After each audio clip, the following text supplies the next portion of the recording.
Hey, middle school teachers. I got together the PowerPoint for a lesson for this week. So please bear with me. I'm going to try and walk my way through it, give you guys some key points to talk about, things to have ready to go so it goes fluidly and smoothly for you. Again, I'm not so good at this whole, broadcasting and recording myself. So again, just please bear with me. Here we go. So when you start your lesson, right before the kids show up, try and have two tabs open. Have this one here, which is a chart. I will send you the link to this in your email. You don't need it. You don't need it to the very end. All right, but just have it ready to go. Have it on the side, and then also have the tab open, obviously, with your PowerPoint that you'll be sharing with the class. All right. So when you're ready to go, before you hit present, make sure your volume for your computer is on and it's at full volume. That way, when we watch the videos, it actually goes through to the children on the other side. Right. If your audio is muted on a computer and you show a video, it will not show up on their side. Okay. So go ahead and hit present. You maybe want to start off reminding the students that during this global time, we took the poll from them last week, and the majority of middle school students all said we want to do environmental justice. And we discussed that, hey, plastics and recycling and global equity with safe and healthy place to live is important. So that's what we'll be looking at here. So that's our first slide. You will always find at the beginning of each week, all right, the first slide will say week one. Next week, it'll say week two, and then all the following slides under that will be the ones that you'll need to teach, okay? But we got together our learning targets here. Read them through, please, with the students. That we're being mindful of the objectives that we're trying to teach at our school, making sure that our students know what they're doing and why they're doing it, okay? Then we're going to have a little hook. The first thing we're going to do is going to have a video for them, okay?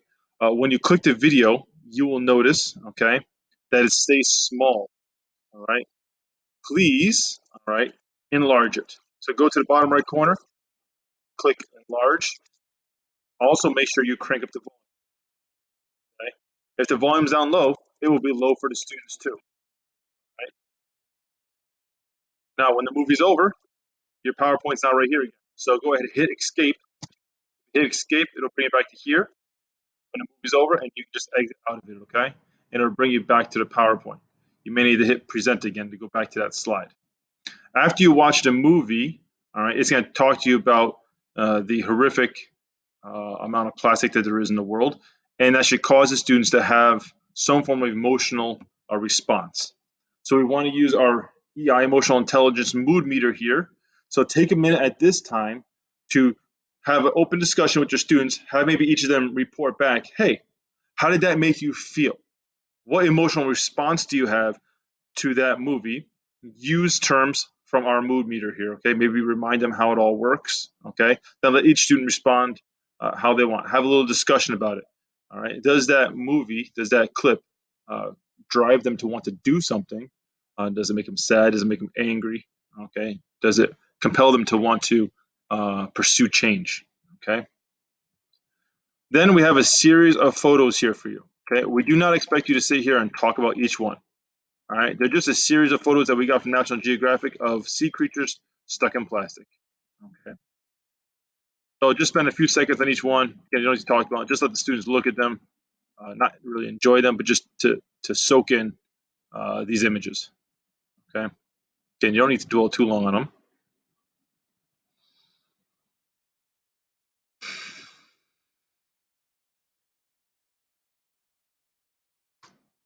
Now, our first slide with real context in it, okay, outside of the movie that we just watched, is a page that we got for environmental justice. Okay, we got this straight from the EPA's website. Maybe it's a good time to talk about who the EPA is, what is their job, what is their responsibility to oversee equity in America, to make sure we have a safe environment, clean air, okay, clean water, all right, that being their job. We're actually, no, sorry, please take a minute and read this to them. Read the paragraph here as a description of what is global environmental justice in the EPA's own writing, okay? But we're going to focus on is every lesson from here on out is going to be focused on these two key points. So make sure you stress these, all right? Maybe break down, all right, what these words mean.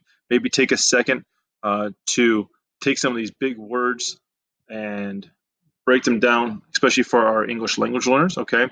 So the same degree of protection in environmental health hazards. So basically, we're going to be spending time to look at the science and the engineering of making sure that people have clean and healthy environments to live in. All right. And what are the decision processes that go on behind the scenes to ensure that that is true? Okay. And then equal access to decision making process and to have healthy environment in which to make, live, learn, and work. Okay.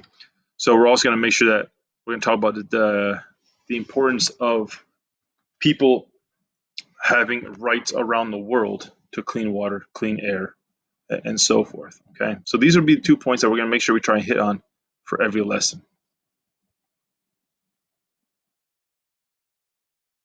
Now, the framework that we'll be following is this is a good time to introduce to the students the Altogether Global Cleanup Challenge. All right, this is straight from TED Ed. This is again where we begin our 11-part series that we'll be doing with you guys. All right, you do not need to open up the website today. You don't need to go ahead and talk about too much. All right, what this is, but simply share with the students that starting next week, we are going to be participating in this Global Cleanup Challenge. All right, we're going to be registering our students, registering our classes, and try to make a difference. First, by understanding what are the struggles, what are the challenges, what are the problems that exist right now, all right, as we saw in the video. And then two, how do we change? All right, where is the future leading in the realm of science and engineering, all right, and social equity to making sure that people have a clean world for us, for our kids, and for their kids in the future, okay? But this is what we will be doing, so hopefully they get a little excited about this, all right? Then we have another movie for you, all right? And the movie is about, obviously, the history of plastic. What are these 7 types of plastics? There are 7 types of recyclable plastics out there. This movie is going to go into it. Again, when you hit play, please make it full screen. Please make sure that the volume is turned all the way up. When the movie is over, go ahead and hit escape again, which will take you out of the movie, and then close it, okay? Then you might have to hit present again, all right?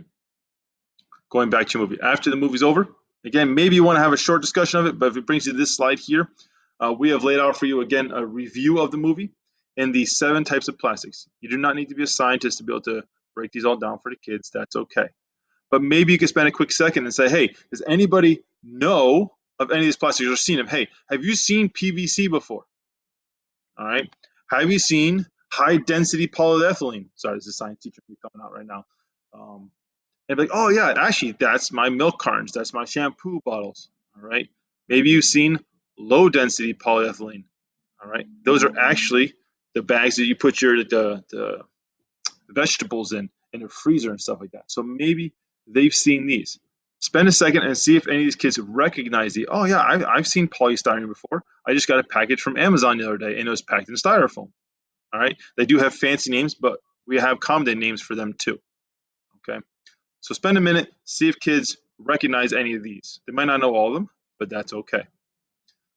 But what we want them to do is this. Maybe going through this has opened them up to the idea that actually plastic's all around them.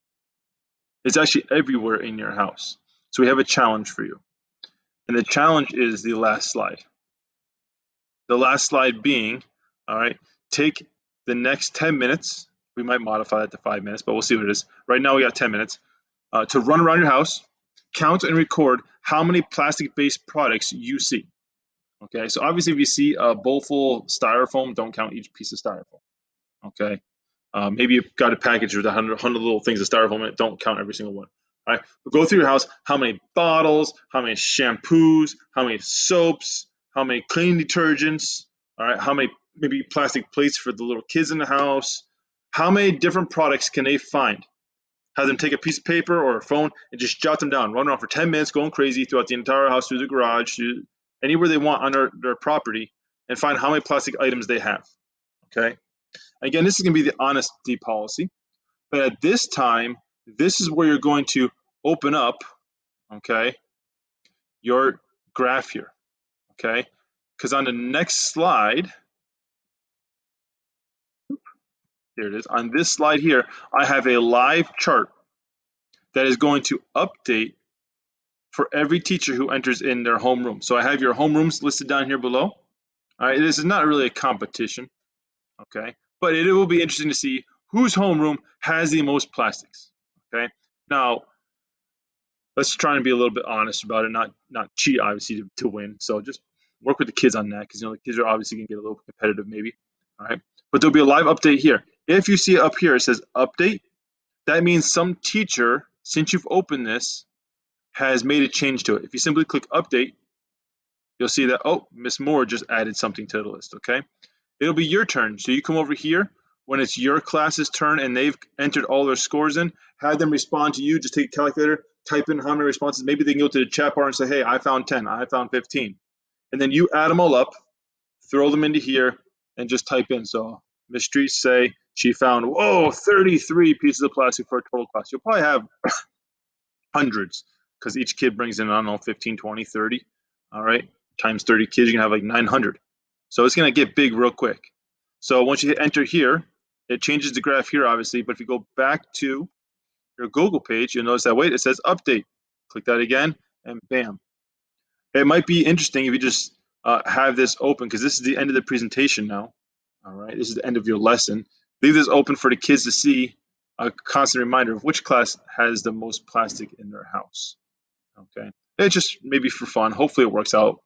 If it doesn't, so be it. But I thought it might be an interesting way to get some kids motivated to go around to a challenge.